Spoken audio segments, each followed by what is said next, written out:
이선엽 신한투자증권 영업부 이사님 모셨는데요. 어떤 이야기를 들려주실지 먼저 인사부터 나눌게요. 안녕하세요. 어서 오세요. 안녕하십니까? 안녕하세요. 네. 반갑습니다. 네. 잘 지내셨어요? 그냥 잘 지낼 일 없죠. 시장이 너무 어려워서요. 하루하루 살얼음판으로 지내고 있습니다. 네. 요즘 사실 변동성이 사실은 20년 이상의 경력을 갖고 계시잖아요. 그리고 현장 경험을 다 갖고 계시고요. 현장에서도 있었고 리서치 센터에서도 있으셨고 모든 쪽 경험을 다 하셨는데 요즘 같은 변동성이 2000년 이전에는 있었던 듯 싶은데 개인 투자자 뭐 80년대 90년대 네. 그 이후로는 이런 변동성이 과연 있었을까 아니면 제가 까마귀 고기를 먹어서 기억을 못하는 건가 싶은데 어떠세요? 이렇게 있었던 적은 드물죠. 왜냐하면 결국 변동성이 굉장히 커진다는 얘기는 네. 시장의 중심이 개인이라는 얘기입니다. 그렇죠. 외국인하고 기관들 같은 경우는 뭐 주식을 잘하고 못하고를 떠나서 어쨌든 간에 방향이 일관되게 움직이는 경향들이 있는데 아무래도 개인 투자자 중심으로 시장이 형성되다 보니까 변동성이 많이 커진 부분이 있고요. 뭐 그동안 우리 개인 투자자분들께서 워낙 잘 해주셨잖아요. 네. 그런데 최근에는 이제 아무래도 시장 자체가 방향성을 잡지 못하고 있는 상황이 되고 있는데 이런 상황에서 최근에 이제 일부 테마주들이 많이 네. 준동을 하고 있고 그 테마주와 관련해서 아무래도 단기 매매하는 분들도 꽤 많으신 것 같더라고요. 네. 물론 잘하시는 분들도 계시지만 그러다 보니까 그 단기 테마주들 같은 경우는 실제 말 그대로 테마인 게 이게 실적으로 연결될 가능성도 매우 낮지만 그렇다고 실체가 있는 기업들도 아니거든요. 네. 제가 보더라도 지금 나와 있는 어마어마한 그 신기술과 관련해서 네. 사실 제대로 된 기업은 아예 없는데도 불구하고 뭐 이게 그것과 관련이 있다더라라고 해서 오르다 보니까 당연히 그걸 사는 사람도 믿고 사는 건 아닐 거라고 봅니다. 그렇죠? 그래서 그런 어떤 기대감이라든가 네. 이런 어떤 부분과 관련해서 하다 보니까 전체적으로 변동성이 많이 커지지 않았나라는 생각이 들고요.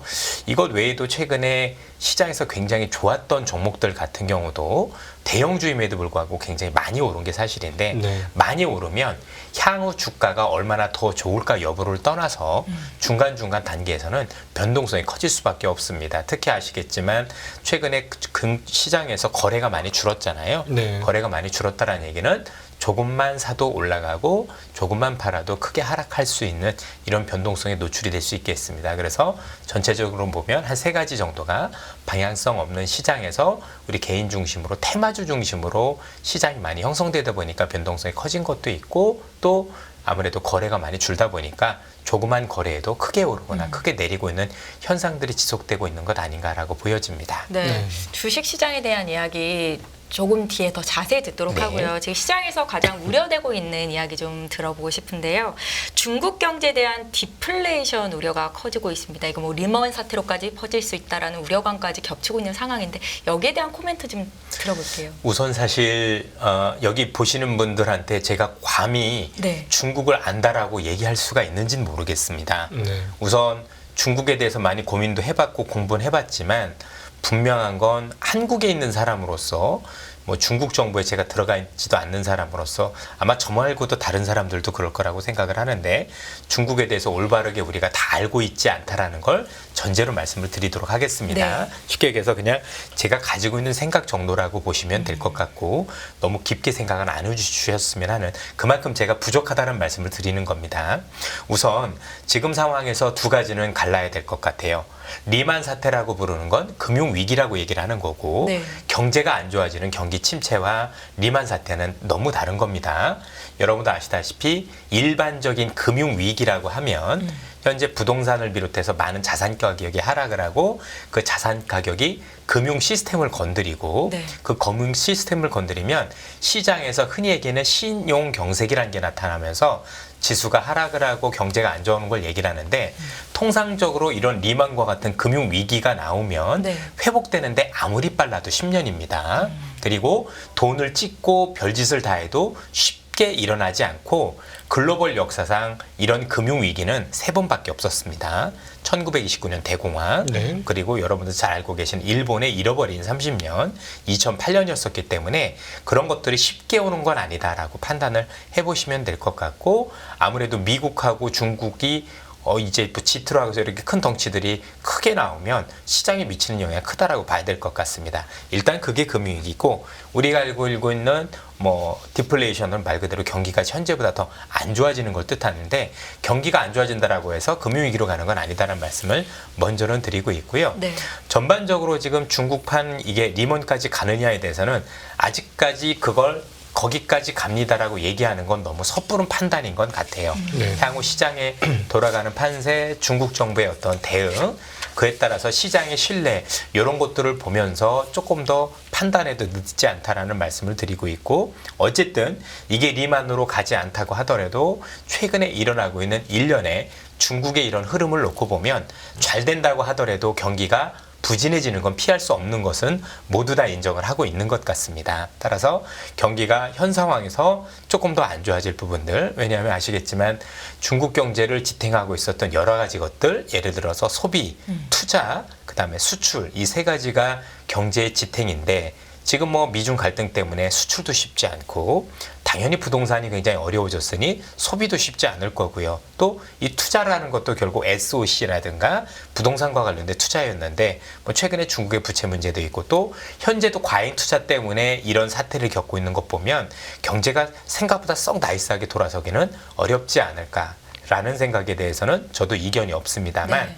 현재 진행되고 있는 앞서 말씀해 주셨던 금융위기 즉 중국판 리만과 관련해서는 저는 아직까지 섣부른 제가 판단이긴 합니다만 현재까지 나오는 걸 봐서는 그렇지 않을 가능성이 높지 않나. 아시겠지만 이 금융위기까지 번지려면 현재 중국에 있는 부동산 개발업체 몇 군데가 지금 어려운 상황이고 네. 현재 우리가 알고 있는 것까지는 중농신탁을 비롯해서 몇몇 신탁사들이 어려워진 건 사실입니다. 그런데 이 두 가지 다 부동산 개발업체도 그렇지만 중농신탁과 관련된 기업들 같은 경우 사실 금융권은 아니고 비금융권, 그중에서도 그림자 금융 안에 들어가는 애들이다 보니까 이러한 부실이 아직까지 우리가 알고 있는 시중은행의 부실로 연결되고 있지는 않는 모습입니다. 그리고 향후에도 중국 정부는 이게 실물 경제는 모르겠지만 금융 쪽까지 번지지 않게 여러 가지 노력을 하고 있고 지금까지 그런 노력들 같은 경우가 일정 수준 뭐 시장 신뢰까지는 아니지만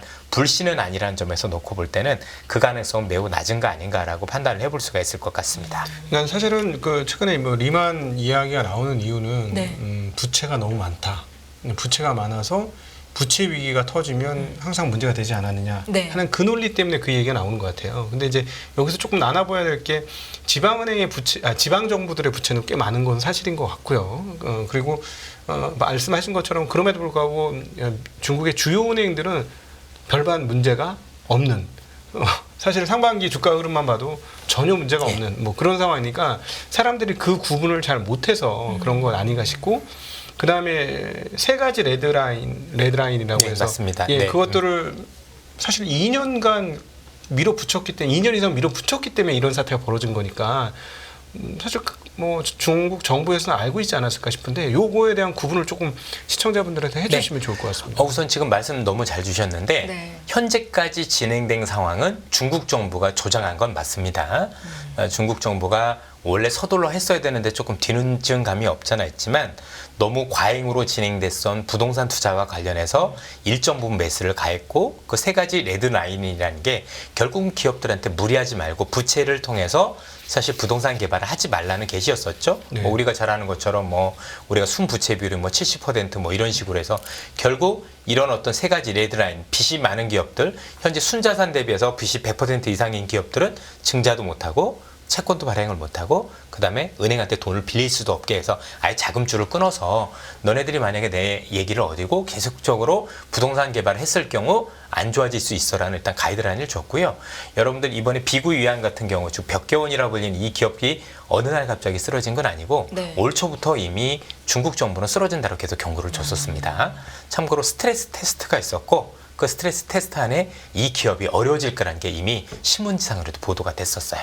그러니까 올해 매출이 지난해 대비 40% 이상 줄어들면 몇% 네가 좀 잘못될 수 있다고 얘기를 나왔었고 아마 신문을 뒤져보시면 올 2월에도 이 기업이 이미 1조 원 이상의 손실이 났고 결국 상반기 1조 7천억 이상의 적자를 기록을 하면서 최근에 300억 원 가까운 어떤 이자를 갚지 못해서 지금 이제 문제의 소지가 되고 있는 게 전체적인 이것과 관련된 모습이라고 봐야 될 것 같은데요. 여러분들께서는 지금 많이 보시면 야 중국 기업들이 몇백조 원의 뭐 무슨 그 부채가 있다 이렇게 얘기하지만 자산도 몇백조 원이거든요. 그렇죠. 부채 비율이라는 게 있잖아요. 그래서 야 몇백조 원이다라고 크게 생각하는 건 맞는 건데 보통 내가 그만한 돈이 있으면 네. 사실 그게 꼭 무조건 100% 위험해라고 단정 짓기도 쉽지는 않은 거지 않습니까? 그래서 반드시 부채 비율로 보셨으면 좋겠고 그리고 전체적으로 위험한 기업들도 이런 비율로 많이 따져봐야지 뭐 이런 거지 않습니까? 애플이 만약에 현재 뭐 여기서 한 200조 뭐 부채가 있다. 그럼 위험해 보이는 걸까요? 그렇죠?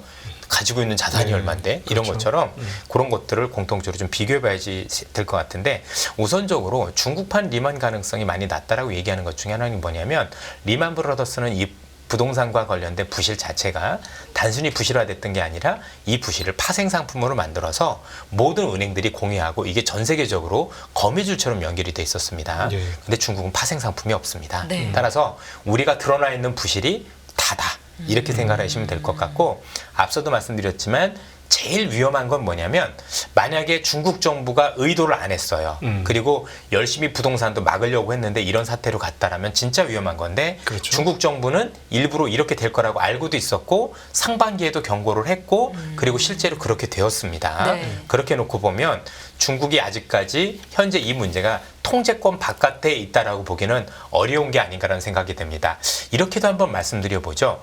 제가 이번에 저도 은근히 기대했었다가 제가 잘못 생각했다라고 했던 부분이 뭐였었냐면 이번에 이 위기가 터질 수는 있는데 뭐 터졌죠. 그러면 전 어떤 생각을 가졌냐면 중국이 이걸 막기 위해서 대규모 경기 부양책을 쓸 거야라고 맞아요. 생각을 네. 하고 있었어요. 거의 모든 외국인들이 그 생각을 저도 했던 그렇게 것 같아요. 생각을 그런데 했었고요. 이틀 전에 금리 네. 인하를 하기는 했는데 찔끔했다라는 그 지적이 정도면 있더라고요. 안 했다라고 봐야 되는 게 네.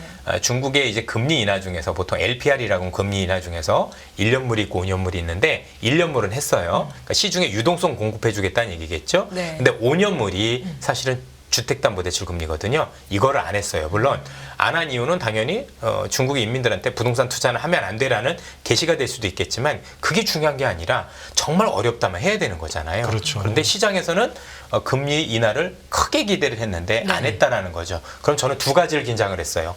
중국 정부가 오판을 하나? 왜 5년짜리 금리는 인하를 안 하지? 네. 두 번째, 그럴 수 있죠? 야, 그러면 중국 정부가 오판했다고 보면 시장의 반응이 격렬할 수도 있겠는데? 라고 했는데 반응이 없어요.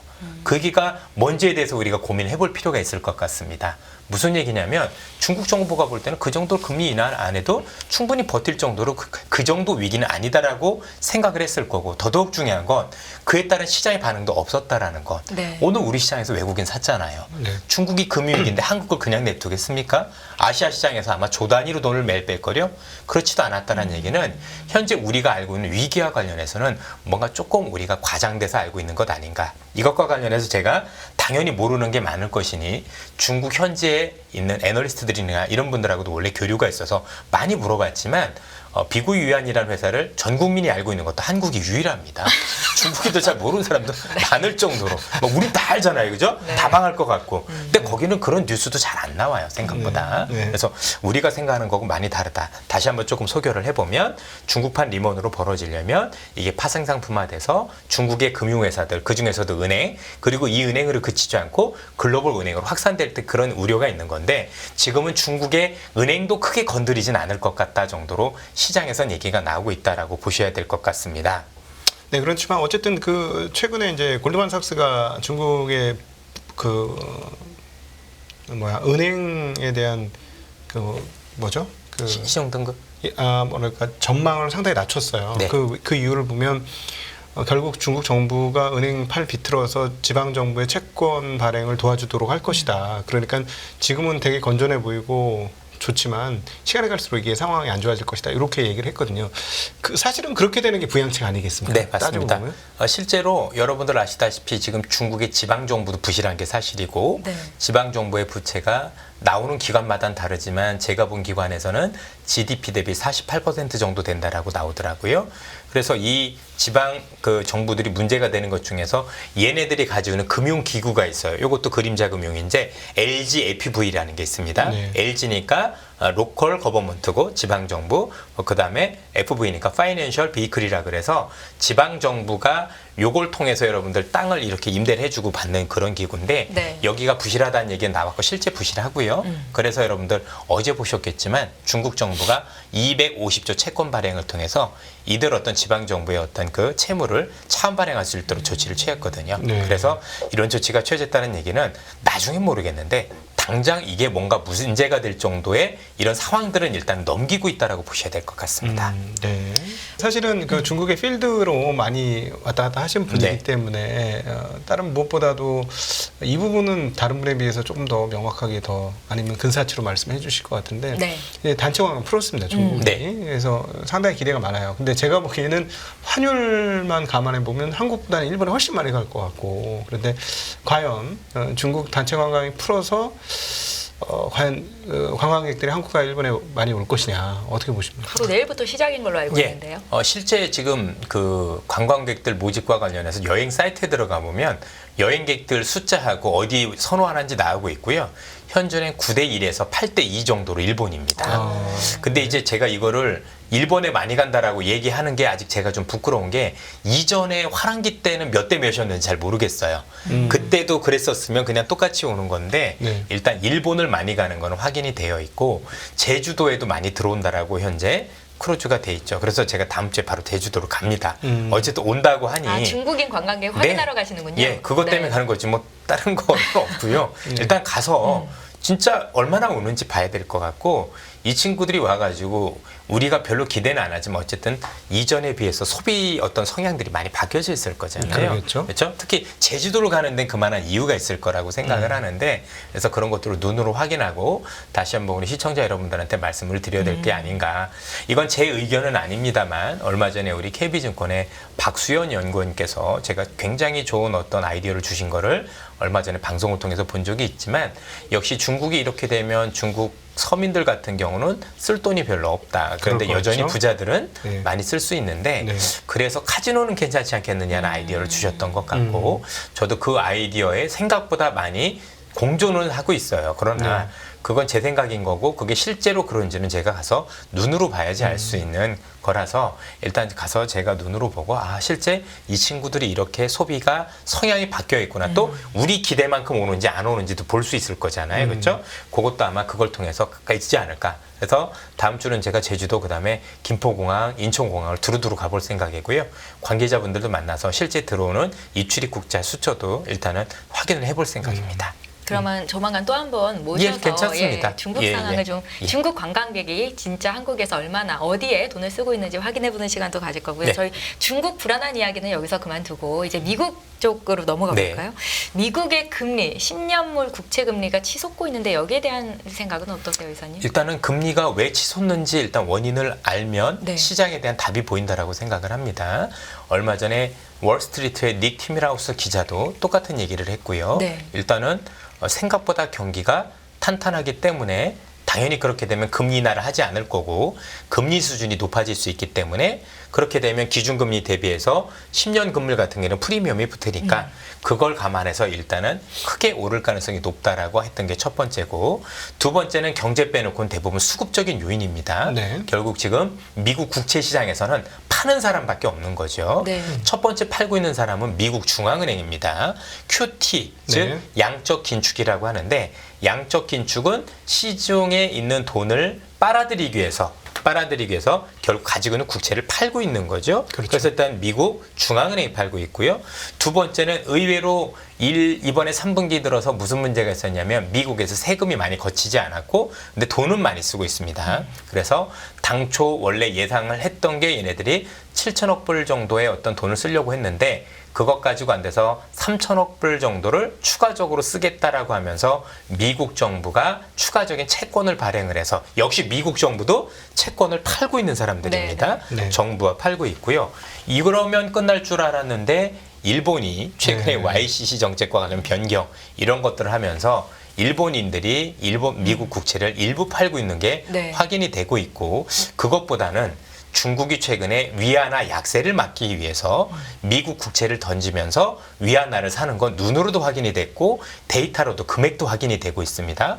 일본도 팔고 미국도 팔고 그러니까 미국은 중앙은행도 팔고 정부도 팔고 일본도 팔고 중국도 팔고 네. 거기에다 최근에 올해 같은 경우 여러분들 아시겠지만 상반기까지는 시장에 대해서 경기 침체론이 굉장히 컸었잖아요.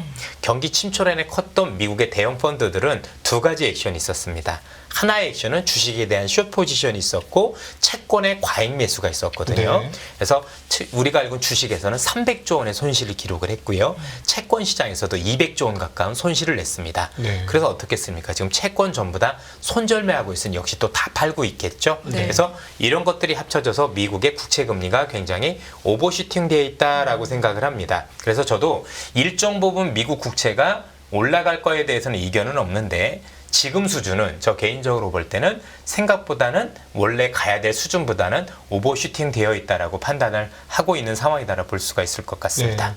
사실은 이렇게 금리가 튀게 되면은 이제 곧 있을 잭슨홀 미팅에서 또 잭슨홀 연설 파월 의장이 할 건데 아무래도 중앙은행의 압박이 조금 되지 않을까요? 그런데 중앙은행 입장에서는 이렇게 한다고 해서 어떤 얘기를 할 거라는 것보다도 역시 뭐 데이터 디펜던트라 그래서 데이터 의존이 되겠다라고 얘기를 할 텐데 그러면 우리는 저는 잭슨홀도 중요하지만 데이터를 보는 게 훨씬 더 중요하다라고 판단을 하고 있거든요. 네. 그러면 여러분들 지금 몇 가지 한번 데이터를 한번 앞으로 있을 일들 한번 생각을 해보겠습니다. 네. 제가 시장에서 되게 재밌게 생각했던 건 뭐냐면 불과 한두 달 전까지 많은 경제학자들 또는 시장에 있는 참여자분들하고 만나면 제일 먼저 저한테 물어보는 게 뭐였냐면 미국의 사업용 부동산 터질 것 같은데 어떻게 돼요? 라는 질문이었었어요. 그리고 이렇게 금리가 올리면 그게 어느 정도의 차이는 있을지 모르겠지만 일정 부분 현실화돼야 된다고 보거든요.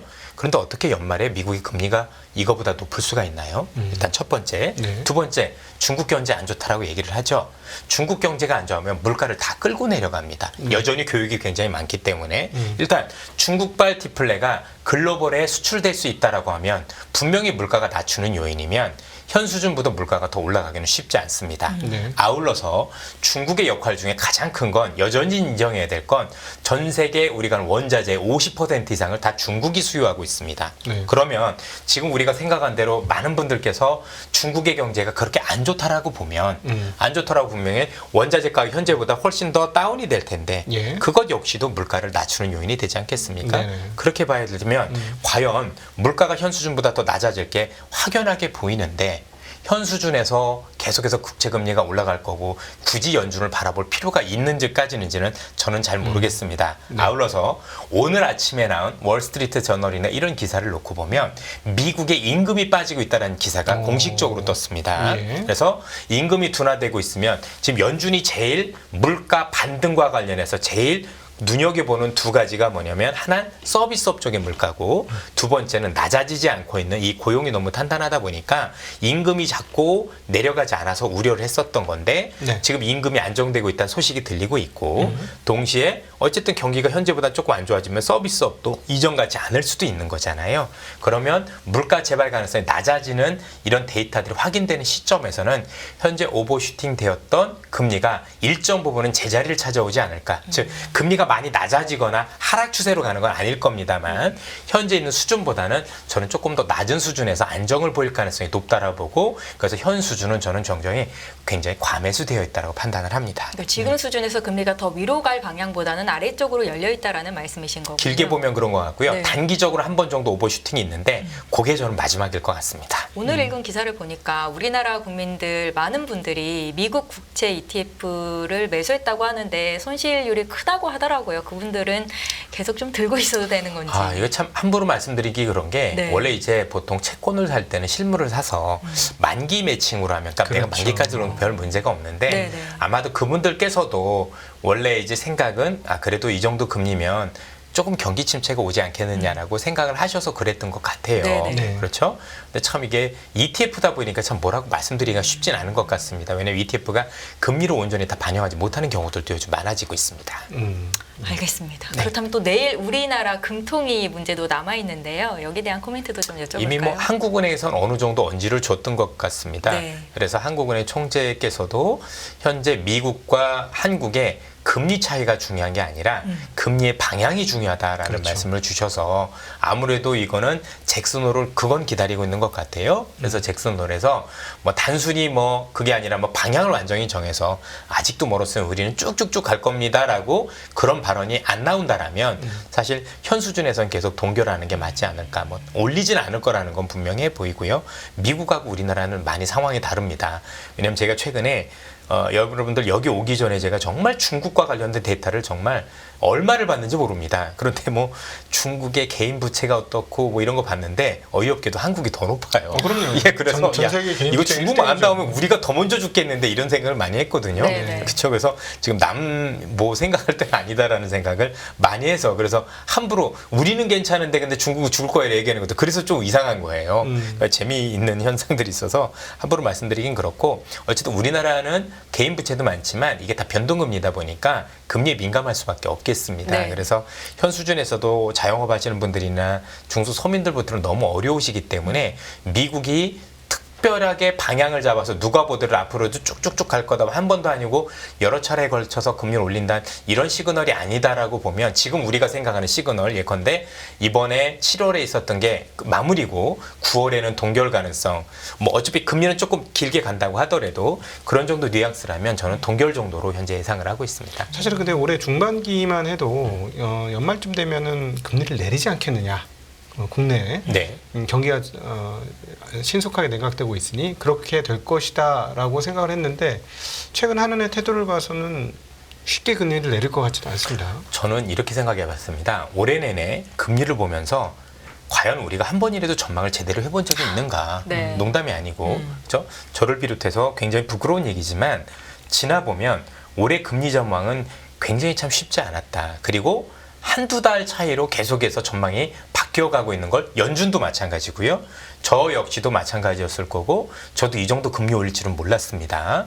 제가 생각했던 것보다 훨씬 더 많이 올렸고요. 당연히 틀렸죠. 그렇죠? 그리고 뭐 많은 분들은 뭐 또 비슷할 거고 지금도 계속 시시각각으로 바뀌고 있는데 연말에 꼭 안 내린다는 보장이 있나요? 진짜 그런 보장이 되려면 지금 중국은 아무 일도 없어야 되고 디플레도 없어야 되고 뭐 그런 걸 텐데 지금 생각했던 것보다 중국이 혹시나 경기가 우리가 생각보다 조금 더 안 좋아진다면 아니면 지금 말씀드렸던 또 미국의 상업용 부동산이 조금 터지는 시기가 맞물린다라면 과연 금리 인하 없이 갈 수 있을까요? 그냥 아무것도 없이 그냥 괜찮아? 이렇게 얘기할 수 있는지 저는 잘 모르겠어요. 그래서 지금 뭔가 연말까지도 무조건 금리를 내릴 거야 내리지 않을 거야는 저는 모른다라고 생각하는 게 맞는 것 같고 네. 향후 진행되는 경기 어떤 진행 상황에 따라서 우리가 보다 유연하게 대응할 필요가 있는 게 올해 시장의 특징인 것 같아요. 그만큼 어렵다는 얘기입니다. 앞으로 금리가 내릴 거기 때문에 이런 섹터들이 앞으로는 좀 오를 거야. 이렇게 섣불리 진단하는 것도 좀 어려울까요? 대신에 생각을 하고 있는 건 좋겠죠. 예를 들어서 금리가 올랐을 때 피해를 보는 업종이 있을 거고 금리가 내렸을 때 좋은 업종이 있다라면 그래도 미리 어느 정도 생각을 해놨다가 그거 현실화됐었을 때 들어가면 제가 볼 땐 그래도 고생하지 않고 좋은 어떤 부분이 되겠죠. 참고로 많은 분들이 야 금리 인상하면 성장주가 안 좋은 거 아니야라고 어떤 분들이 말씀하셨는지 모르겠는데 100% 잘못된 판단이고요. 그런 적 없습니다. 역사적으로도. 제가 오늘 일부러 여기 오기 전에 미국의 나스닥 지수와 미국채 10년물을 그려봤습니다.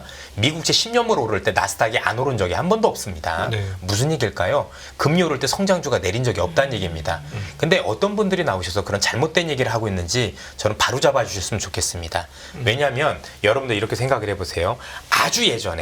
아주 예전에는 금리라는 게 성장주에 부담이 됐다라고 했었던 논리는 어떤 논리였냐면 이전에 있었던 대부분의 성장주는 스타트업인 경우가 많았습니다. 네. 즉 주식시장에 상장이 되었다 하더라도 재무제표가 어려운 거죠. 즉 꿈도 있고 기술은 있는데 돈은 부족한. 그러다 보니 당연히 금리가 높아지면은 자금을 조달하기 어려웠을 거고 그리고 현재 부채가 높다 보니 부채 부담이 커서 전체적으로 그 기업들이 어려웠을 겁니다.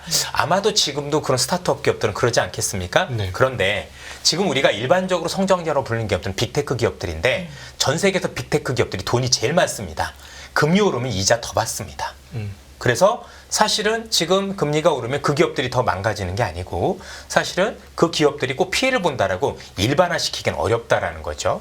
1999년도 닷컴 버블 때 금리 인상기였는데 성장주가 제일 많이 올랐고 2004년부터 2006년도까지 중국의 성장으로 인해서 성장주 오를 때 금리 올렸었을 때 우리가 있는 조선주나 이런 성장주가 제일 많이 올랐고 2014년도 이후부터 시작해서도 미국이 금리가 조금씩 오를 때 그때 플랫폼 관련주들이 제일 많이 올랐고 지금도 마찬가지고 제가 보는 금리 인상기 때 성장주가 안 오른 적이 없다는 걸 보면 성장주가 금리 때문에 안 오른다라는 잘못된 역설은 저는 아닌 것 같다. 저는 그때마다 다르게 따져보고 기업마다 따져보셔야 된다고 생각을 합니다. 네네네. 자연스럽게 증시 얘기를 좀 넘어가고 네. 싶은데요. 국내 증시요. 상반기에 많이 좋았는데 네. 지금 하반기 들어서면서 주춤하잖아요. 언제쯤 코스피가 다시 2,600을 볼 수 있을까라는 생각도 들고 어떻게 보십니까? 하반기 우선, 어떨까요? 네, 첫 번째는 지금까지 진행돼 왔던 지수 중에서 저는 일정 부분 오버슈팅이 나와서 요 정도면 한 번은 쉬어가겠구나라고 생각을 했는데 마침 그때 또 금리가 또 많이 오르고 뭐 채권 시장 이렇고 중국 이러면서 생각보다 더 크게 쉬어가는 것 같습니다. 네. 통상적으로 여러분들 나중에도 이거 아이디어 하시면 좋을 것 같은데 이런 대규모 헤지 펀드들이 공매도를 쳤다가 손실을 대규모로 있는 경우 이게 끝까지 버티다 못하고 결국은 공매도 쳤던 거를 다시 사거든요. 그걸 우리는 숏 스퀴즈라고도 얘기를 하고 또는 이제 공매도를 거둬들은 숏 커버라고 얘기도 합니다. 그때는요 원래 올라야 될 가치보다 한 10%에서 그 정도로 또 오버슈팅이 됩니다. 그러니까 네. 원래 가치가 여기라면 여기보다 한 10에서 그 정도 더 부풀려진다는 얘기죠. 저는 그게 최소한 돌려지는 구간이 현재식 구간이 아닌가 이런 생각을 기본적으로 가지고 있어서 네. 어느 정도는 일정 부분 쉬어갈 게 왔다라고 생각을 하고 있습니다. 다만 제가 올 상반기에 봤던 시장보다 하반기에 대한 사실 눈높이는 조금 낮추고는 있습니다. 그러니까 빠진다는 얘기가 아니라 여전히 저는 시장을 긍정적으로 보고 있는 편인데 제 방송을 보신 분들은 알겠지만 저는 올해 하반기에 현재 수준에 있는 기업들이 여전히 긍정적이라고 봤고 반면 중국도 그래도 일정 부분 현 수준보다는 경제가 조금 좋아지지 않을까라는 기대가 있어서 현재보다도 올라가는 종목이 조금 늘어나고 그래서 현 수준보다도 그 중국의 경제가 좋아지는 걸 감안해서 시장을 보고 있었습니다. 네. 당연히 지금 상황에서 보면 틀린 겁니다. 죄송합니다. 정말 이건 제가 잘못 본 게 맞고요. 전체 이렇게 잘못 봤기 때문에 그 부분만큼은 제가 전략을 제가 틀렸으니까 수정을 해야 될 것 같습니다. 네. 바꿔 얘기해서 그만큼 제가 생각했던 만큼 중국이 좋아지지 않았다는 얘기 안에는 앞서 말씀드렸던 것처럼 올라가는 종목이 조금 더 확산될 거라는 거에서는 조금 제가 더 물러서야 될 거라고 생각을 하고 있고 또 제가 지수는 얼마라고 말씀을 드리진 않았지만 네. 제가 생각했던 긍정적인 지수보다는 거기에는 못 미칠 것 같다. 다만 현 수준에서도 여전히 살만한 종목들이 많이 보이는 것도 사실이고 여전히 성장성 그다음에 싼 종목들도 많이 눈에 띄기 때문에 하반기에도 제가 볼 때 일정 수준 이런 어떤 잡음들이 지나고 나면 여러분들이 종목을 잘 찾았을 경우 좋은 수익률을 올릴 수 있는 기회는 전 여전히 남아있다라고 생각을 합니다. 네, 전년도 태조 이방원의 창시자이시겠어요? 네, 맞아요. 그럼 올해 조금 좋게 보시는 섹터나 이런 것들 사실 여기서 저는 크게 벗어나진 않는다라고 생각을 합니다. 왜냐하면 올해 시장에 제가 여러분들한테 말씀드릴 때 어떤 말씀을 드렸냐면 올 상반기에 경제가 예상보다 나쁘지 않았다는 거 다 알고 계실 텐데 그러면 경제가 좋아서 주가가 올라왔느냐? 저는 그렇게 생각지는 않습니다. 네. 우리 여기 나와서 저도 여러 번 말씀드렸던 부분들이 지금 시장은 경제가 좋고 나쁨을 떠나서 미국의 경제가 성장 동력이 바뀌는 과정에서 수혜주들이 올라오고 있다고 말씀드렸습니다. 그래서 그게 태조 이방이었었던 거고 그래서 지금 미국이란 국가 자체가 원래 기존에 우리가 빅테크 기업 또는 서비스업 중심의 국가에서 최근에 국가 성장 동력을 바꾸겠다라고 선언을 했고 그게 제조업이었었죠. 흔히 첨단 제조업 그리고 첨단 제조업을 위한 마중물이 IRA라는 법이었었고 네. 이 IRA라는 법은 우리가 알고 있었던 미국의 정책을 보다 더 강하게 많은 정책적 효과도 있겠지만 또 구체적으로 들어가 보면 우리의 숙적이었었던 중국을 배제시키는 역할도 해주다 보니 우리 입장에선 경쟁자 없이 미국이 받기는 과실을 온전히 취할 수 있는 그런 시장이었었고 올해 그 관련주들이 많이 올랐다라고